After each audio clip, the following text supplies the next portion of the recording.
don't think for one second that Vixen's drag got her that win. I think it was the fact that she was the leader of a group that did very well. Because even when we get a close-up of her drag, the wig is just, she didn't even like blend the wig. It's just like ate up edges and ashiness, and then this bright red mess that wasn't even her wig. I don't think she won on her best drag look. I think she specifically won because her team was phenomenal and she was the leader of that team. That's it. I don't know why the queens keep on talking about Vixen's best look, because it wasn't. That was a team challenge win, and somebody had to take the crown and they gave it to Vixen because she was the team leader. Bet that. And if Monique keeps on complaining about being safe when she's giving this amazing drag, I'm going to need her makeup to match the drag that she thinks she's giving, because this arts and craft DIY makeup that she is doing is not up to par with the drag looks that she has been sending, but that she also thinks that she's pulling out. She really has to step it up. Vixen was right. For once in her life. The mini challenges have just not been interesting to me this season. Like this Make Me Laugh chocolate bar mini challenge. I'm like, okay. I don't know. It just really didn't do anything for me. Only thing for me that I was able to take away from this was that the queens are getting a lot better in quick drag, especially, it's not Monet Exchange. Mayhem looked beautiful. Aquaria always turns it out, and so does Cracker. But Mayhem, for that quick drag, I was just like, oh yes, sis, you need to do tutorials. Subscribe. Blair, Monique, and Monet Exchange win the like Make Me Laugh mini challenge. I don't agree with any of them except for Monet Exchange. She did actually make me laugh. But maybe Blair and Monique was able to pull it out and, you know, make Rue laugh, and they just edited their like comedy, because I didn't laugh at Blair at all. Actually, I was kind of pissed that she was tap dancing when she looked a hot mess during the Farmarusical. I was just like, what games are you playing, honey? You can't be playing these games to trick the viewers, because you will end up getting cut, because she looked a hot mess. And then she's pulling out these tap moves, and I'm just like, sis, it's not cute. We want to root for you, but I'm not rooting for you if you don't know what you're doing. And then this week you're pulling out a tap dance when you couldn't even like do basic choreography last week. Girl, this ain't the time to play. They will cut you for anything on this show, even if you're good. Stay woke. Can we talk for a second? Because I feel like something is going on with Rue. Maybe it's the way my DirecTV is like broadcasting this show, and maybe Rue is actually full of energy and a lot vibrant.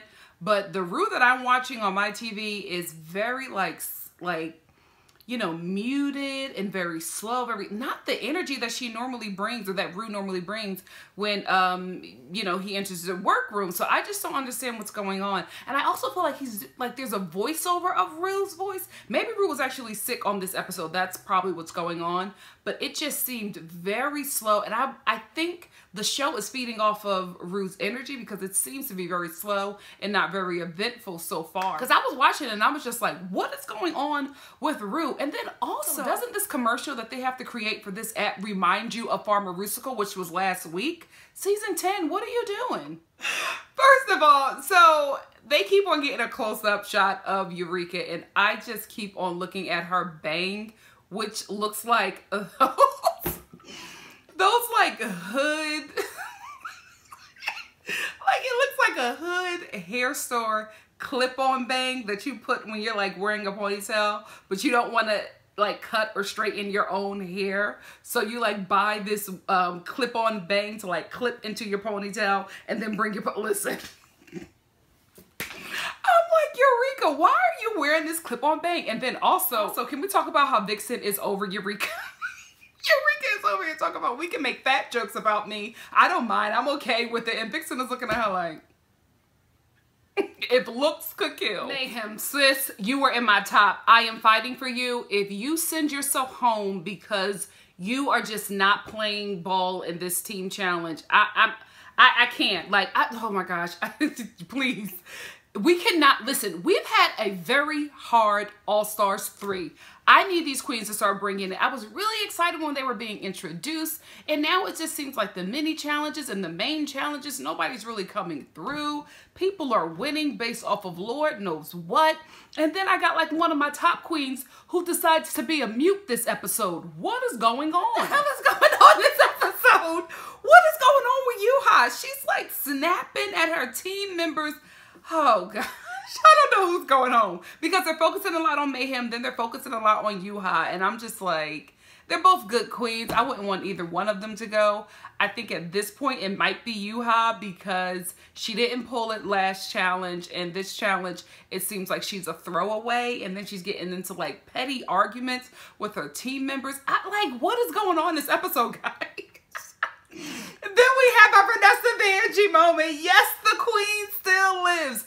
I hope that Rue brings her back. You know how they do like some kind of twist. I hope that Miss Vanjie comes back because she is having an amazing season off this show. Like, Miss Vanjie is blowing up. She is everywhere. First of all, she has crossover into straight Twitter at this point because everybody is asking about her. Like, everybody wants to know, like, why is everybody saying Miss Vanjie 3 times? Where are all these memes coming from? It would be a missed opportunity if they did not see how much of a light she was and did not bring her back to the show, because she is really taking off and putting this show in circles that normally wouldn't watch it. I hope they were smart and brought her back. Raise your hand if you saw that hot pink leopard print ottoman, lounge, chase, couch, whatever that thing was. Raise your hand if you saw that and went right to objects and tried to purchase it.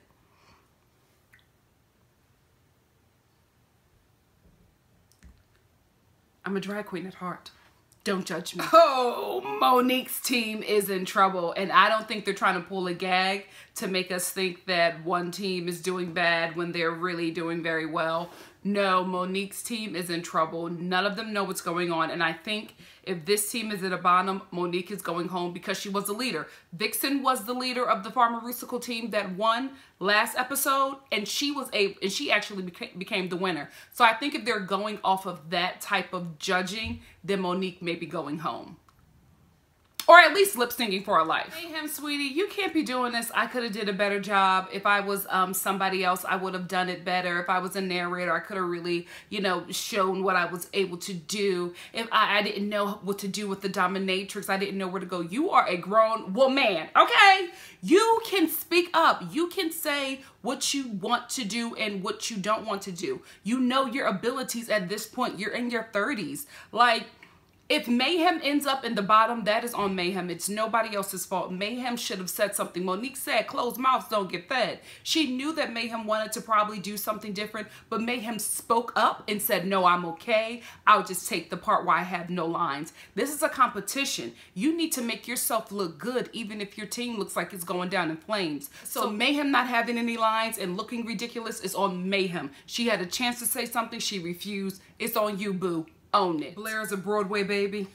You a Flatbush baby. You ain't no Broadway. Stop lying on your resume. As soon as Madam Butterface walked onto set, I knew they were in trouble. I didn't understand. I feel like they went too literal and probably focused more on makeup and the look and less on the actual script. And the script is everything, honey. Hello, look at Vixen. She had a great script and she won. The drag was a mess, but the script was amazing. Scripts will get you far on this show. Stay woke. Maria has been waiting to come for Vixen since Vixen exposed her in front of Miss Cracker, and it just doesn't work. Like, she hasn't been able to get her moment yet with Vixen, but I'm telling you, Aquaria is waiting and watching, and she's always looking for a read, but she keeps on getting sidetracked. This time she was sidetracked by a spider, but I'm telling you, Aquaria's waiting. She is taking notes, Vixen. You better stay woke, because sis is coming for you.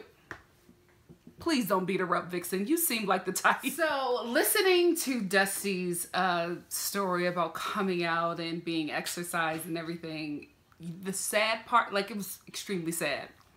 The sadder part for me was the fact that I totally understood that. You know what I mean? Like, I grew up in the church, and I've seen more than I wanted to see or experience. Homosexual deliverance. Gosh, it's so sad. I was like a kid watching like demons be exorcised from men and women who were gay, and it's very common, guys. It's very, very common. So listening to Dusty, I'm just like, this is just a normal Sunday at a lot of churches throughout the globe. And it's very, very sad. It really, really is. But I'm glad that Dusty found happiness after it all. And I'm glad that a lot of the queens have had similar situations but were able to come to this moment. And I like the fact that they were just sharing just their experience and really giving Monique the strength that she's going to need going back home after she's been on this show and after the show premieres, and you know, the word travels, especially through social media. So it was very heartwarming. I love these moments in Drag Race. That's one thing that really pulls you in as a viewer, because you see like these fabulous, confident queens, and then you sit down with them or just listen to them in the workroom, and you hear some of the greatest traumas they have endured, and you can't believe that somebody who has went through so much pain is able to stand on stage and give so much joy to others. So commendable. It really, really is. And what's even sadder about that is that all that beauty that they were talking about and sharing and just love was that was going on in the room was immediately killed by Vixen, who was still holding a grudge for Aquaria because Aquaria came for her. And I'm just like, you couldn't have just waited, Vixen. You couldn't have just let that moment sit. Let the queen sit in that moment of community and healing. You had to just take the joy, like suck the joy right out of the room with your negativity. And I'm glad Aquaria called it out, because I think that Vixen was right. You know, I think that her exposing Aquaria was right, because Aquaria was talking mess about Cracker, and then Vixen was just like, no, tell your truth, right? But Vixen has a demeanor that is very combative, and I feel like it's producer prodding. I feel like that it is a part of who she is, but I feel like she's turning it up because she wants TV time and she wants to be noticeable on this show, but she's making herself noticeable in the wrong way. It's like, honey, don't fifi or harry yourself, okay? Because word on the street is mother cannot get booked. So use this platform as a way to really elevate your career, and don't tear yourself down before you even get started, because Shea Coulee can only take you so far. The biggest read of the night was Vixen and Aquaria fighting while they're both doing their makeup, and the freaking levels to their like artistry doesn't even they don't even compare. I don't know what Vixen was doing to her face, but Aquaria was doing some high level makeup blending, like she was killing it. And then you have Vixen over here playing your mommy's makeup set for the first time. I'm like, honey, the read is already showing. You don't even need to keep on going back and forth with Aquaria, because in taste level, she's beat you down. Take your losses and run. And leave it alone, because I just feel like Vixen is not going to look good in this situation. And she keeps on trying to come for Aquaria. And I get it. She came for her. I totally understand. But she's going so hard and vicious, and she's not letting it go, that she's going to end up looking like the bad person in this situation. So I don't think she's going to listen to that. But she might want to do that, because it's not going to work well for her. It's just not. Rue. Breathtaking. This is where the season 10 money went. To Rue's outfit and that workroom. I don't know where else they put it. They damn sure didn't put it into the scenes and the musicals and all this stuff, because it's just not the same level. But Rue looks amazing. She has consistently looked amazing each and every episode thus far, and I'm impressed. I am thoroughly impressed. Runway category is feathers. I don't understand it. It makes no sense, but we're gonna go with it. Blair looks great. Like, I did not expect that from her. I really liked her look. Again, I think it's another ill-fitted dress. I don't think she knows how to customize the gown for her body. I think she's the type of queen that buys it off the rack, or, you know, probably gets gowns from the women in her life, but she doesn't customize it to really fit her body or the aesthetic that she's trying to give. And I think that's her only deterrent, but she looks really good. And Miss Cracker, like, she's going to win this competition. I didn't see it for her in the beginning, because I really liked Aquaria's drag a bit better. But as an overall drag queen, Miss Cracker is leading the pack this season. Eureka, sis, this is what we knew you could do. Eureka looks like a Disney princess villain, you know what I mean? Like one of them evil, you know, bad queens. She looks great. I love the hair. I love when Eureka does this kind of hair. I love the makeup. This is the first time I've seen Eureka use contacts. Perfect time to use them. The whole feather garment outfit. I don't know if she knew the thing was going to be feathers or if she created it. Either way, gorgeous. gorgeous. I actually like Vixen's look. I don't normally like her looks. I know she's a DIY queen, but I just feel like in the league of what the other queens are wearing and bringing to this show, it just doesn't look well made. I think her first outfit that she wore on the show was really great. Nothing really compared to that since then, but this look that she did, I think was good. Obviously, it was something that she created, and you know, it just shows where her level of craftsmanship is. But I liked it. I also liked how she was moving with it. I liked how she was using the tail like she was a peacock. I thought she was very creative. That's one thing that's going to continue to get Vixen to each episode is her creativity. Oh, Monique. I hope she's not. Well, you know what? I think she's going to be in the bottom because her team is crap. I think this outfit may make her safe, because it's gorgeous. I even love her presentation. The queens are really bringing it with the presentation, and I feel like it's really selling a lot of the outfits, because this thing that Monique created, beautiful. I love how she went with the hair, and I normally don't like her makeup, but I thought her makeup was really nice this time. She keeps on doing the glitter thing that kind of bothers me, because it looks like she's using fabric glitter and not makeup glitter, so it just reads very dull on camera. But I really like the rest of the outfit. I love the feathers. I love her presentation. I love how even Rue called her Mother Goose. I felt like that was really pretty much her character. Good job. Good job, Monique. Real talk, I need that duster. I need that gold and white feather duster. I can see myself on Easter right now just laying in the church with that child. They wouldn't know what hit him. He has what? Risen. Ooh, Mayhem looks good, serving sexy crow/rooster, a biracial bird slaying the runway. Work, sis. And I like the short wig. Mayhem is just gorgeous on her own, so I don't really think that, you know, she needs to do much with the costume because you get so lost in the face. Her and Asia O'Hara have that advantage. However, they still turn it out. I'm not going to say that they rely on pretty. They still turn it out, but they really do have an advantage just within looks. Aquaria too. Oh, Dusty baby. It's a no for me. This look is hideous. From the wig to the makeup to the whole outfit to that, you know, the fupa that she created, that coochie gut that she created with that bodysuit and them poorly crafted shoes.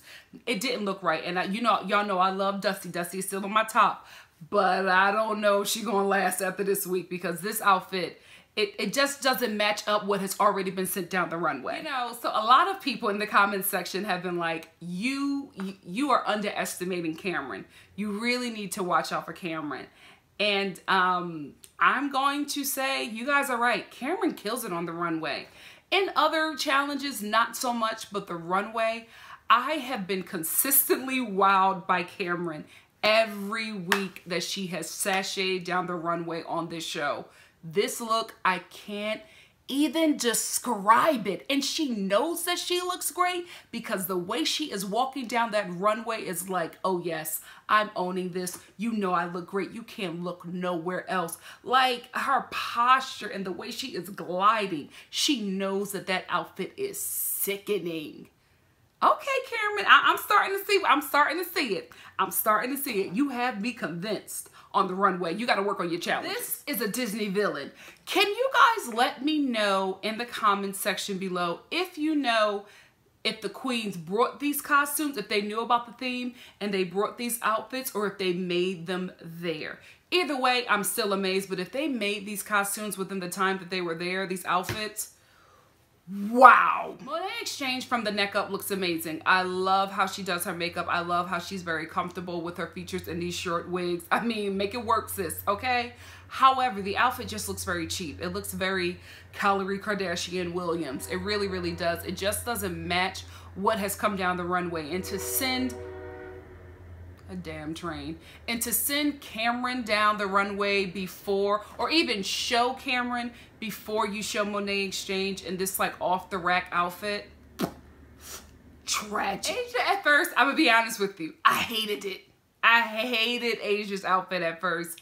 But when I saw the hair and then I saw like the reveal of the makeup under and just her joy, I've started to like, the more she walked down the runway, the more I got into it. The only thing I wish is that she had some kind of reveal under that. Because when you make a garment so big, so poofy, especially on the show, you're waiting for a reveal. Maybe she's thinking that she's going to be in the bottom, so she has like a reveal for the lip sync. I don't know. but I wish there would have been a reveal under that outfit. But I'm into it. I'm into her. I really do. I think she's going home. This outfit, it just, there's so many great outfits that already walked, and it just really looks like a slimmed down version of Eureka's outfit. And Eureka's outfit was better, and it had levels and technique. I don't know. She's a seamstress, but like Monet Shane said, does not a designer a seamstress makes. Oh, Yuha, I hope you got a killer lip sync, cause sis, you gonna be in the bottom. Yes, Aquaria, give me drama, give me level, sis, give me a story. I loved it. I love. This is the thing. I think Miss Cracker is a more thought out drag queen, just more refined drag queen. I think Miss Cracker is where Aquaria will be in maybe 10 years, right? Now, you know what I mean? Like Miss Cracker is now, Aquaria is the future. But I just really like her thought process. I love how she thinks about these challenges, how she approaches them, especially the runway. I love her stories. I love her drama. I don't necessarily like her drag all the time. I think this one was very spot on, but I love how she really gives you a story, because when she mentions it, you go on the journey with her when she's talking about her outfits that she's sending down the runway. So I think she has a great mind. I think with a little bit more refining, she's gonna be sick. She's another heifer that's missing out on an opportunity as a makeup artist on YouTube. Sis, start putting up YouTube tutorials and showing people how it's really done, because the fact that you can do quick drag in 15 minutes and make it look like you've been standing in the bathroom fixing your blush and contour for an hour, sis, work. And get them today's commercial. And okay, I thought it was, I didn't really laugh. I mean, I know the judges were cracking up. I think Miss Cracker did the best. I thought Eureka was going to do well from the rehearsals that they were showing, from the filming of it, but no, Miss Cracker really sold it, and she's a comedian, so I'm not surprised. And also, I couldn't focus because the package of that dude from the pit crew was like poking me in the eye. I was just like, oh my goodness, put that thing away. You bronze guy. Hipster was terrible. Absolutely terrible. It wasn't anywhere in the whole entire commercial. It just was poorly done. There was like no real acting going on. Like I just didn't feel like they there was no energy. It was very low energy, and I'm like, guys, you have to give it your all so you can make it to next week. I don't know what's going on here. The show was very low energy. I feel like even I'm low energy right now because it was just a very low energy show. Butterface. Yeah, this was a week that they could have kept. So Blair, Eureka, and Asia are the tops. I'm kind of shocked by Blair being a top. I didn't see it. I didn't think her drag was that great. I didn't think her performance was that great, but they needed somebody to be in the top. I'm not surprised that Mayhem is in the bottom, or Yuha. I am surprised that Cameron is. She didn't do that well in her commercial, but her drag was ridiculous. I thought that would at least make her safe. Oh, Mayhem, I can't believe you threw Monique under the bus when you did not speak up, and she asked you several times if you were okay with the things that were happening. I'm disappointed. I really, really am. I'm disappointed that she would do that, because I just didn't think that that would be of her character. I mean, I don't really know her, but I don't know. I'm disappointed. Hope Monique gets her together and untucked. I can't wait to see what happens. Mayhem and Yuha is throwing everybody under the bus, and I'm really disappointed, especially disappointed in Mayhem, but Yuha, like, girl, I thought Yuha was going to be so good on this show. It just goes to show that you don't really, like, under pressure, people just really change it up. Like, you see these queens in shows and you see them performing and you're thinking they're so great, and you see them after the show and they're so polite and they're taking pictures. Then you put them under pressure in the challenge and you get to see who they really are. And a lot of times it's not cute. Asia wins, and I'm so happy for her. She really deserved it. She did a very great job in her commercial, and her drag was outstanding tonight. I'm not mad at that. I think they made the right choice of the right decision. I also think that they decided to judge them all individually because none of the commercials were up to par. I think they were very displeased with the commercials, so they decided to just judge them individually because as a team, a lot of them didn't work well, but individually, a lot of them shined, which is why Asia got this win, and I'm glad they did that because I think if they did it by teams, she would not be in the top at all. She'd probably be safe or probably in the bottom with her team. Well, girl, who didn't see this coming? Mayhem took herself out the competition, and Yuha just seems like she just don't even want to be there. So I don't know. I'm not surprised that either one of them are in the bottom. I'm disappointed in Mayhem because I thought she was a really great drag, well, she still is, but I just feel like throwing her teammates under the bus, not showing up to the challenge, and just not being very present and not fighting for it. I was disappointed in that. I was also very disappointed in Yuha and just how she's just been very snippy and very nasty. I even defended her last week,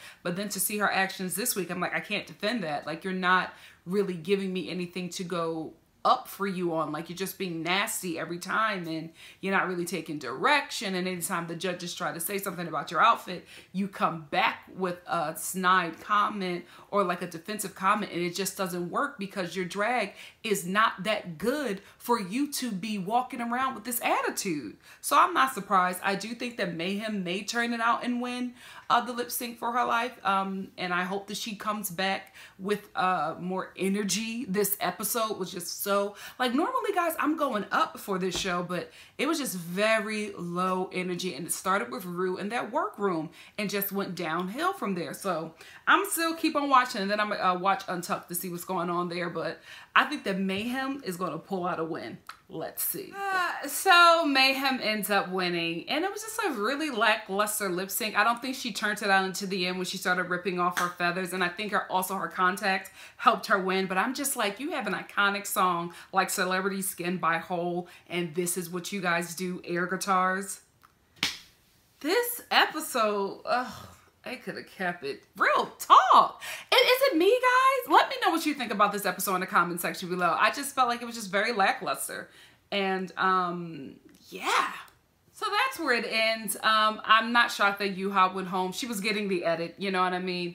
Mayhem barely made it because she just was not giving it. So, but I do think that she was a stronger queen at this level to stay in the competition. So I'm not shocked that she stayed. But I am shocked that this episode was just such a letdown for me. I don't know. I just felt like it just, they weren't really giving it. I didn't really enjoy the challenges. I thought that Ru was very low energy. The guests, I'm not going to, I avoided commenting on Courtney Love because, yeah, I felt like something was going on there, and, you know what I mean? Like, if you, I don't know. I just felt bad. I felt like she was, fell off the wagon. I don't know. Because I do remember her in Empire, and she didn't sound like that. So just hearing her speech slurred in, it just, I don't know. I really felt like they should have kept this episode, that maybe they should have just filmed an extra one and, gave us something else, because this episode, like I said before, was very low energy. And then to me, they had a guest on the show who was, in my opinion, intoxicated on something. And it was a difficult show to really get into. Let me know what you guys think about this episode. Stay tuned for Untucked, because I'm dedicated to the show, so I'm going to review that as well. But I would really like to hear how you guys felt about this episode, and I would love to know that it's not just me. It just felt very off and very different, and I was uncomfortable with Courtney Love judging when to me it seemed like something was up. So let me know what you guys think about the episode. Write it down in the comment section below. And if you like what you see here, please like, comment, subscribe, and share. And I will see you for the following episode of RuPaul's Drag Race. Stay tuned for Untucked. Love you guys.